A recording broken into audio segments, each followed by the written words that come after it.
La aviación es un campo apasionante, pero también muy exigente. Únete a nuestra comunidad. Tu aporte nos permite seguir creando contenido de valor para tu formación.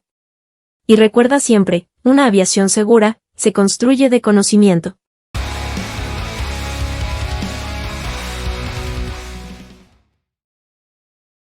Sistema pitot estático.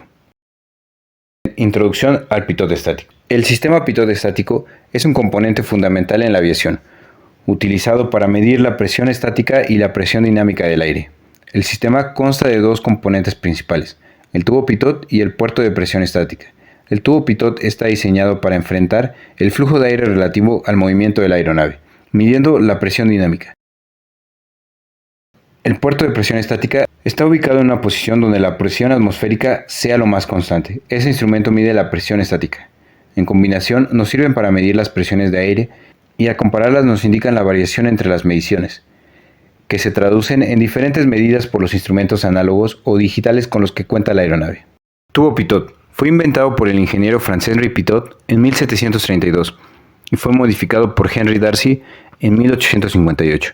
Se utiliza para medir la velocidad del viento en aparatos aéreos y para cuantificar las velocidades de aire y gases en aplicaciones industriales. El tubo pitot recoge información del avión en movimiento.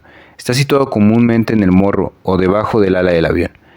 Mide la presión dinámica, que es la fuerza con la que el flujo de aire impacta la aeronave. Recordemos que el flujo está determinado por el número de partículas de aire que interactúan con la aeronave, y esto es proporcional a la densidad del aire, que depende, como ya estudiamos en otros videos, de la temperatura, la presión, la altitud y la humedad. El tubo pitot consiste de un tubo sencillo que suele tener una resistencia interna, accionable por un interruptor desde la cabina, que al calentarse impide la formación de hielo en el instrumento. Toma estática.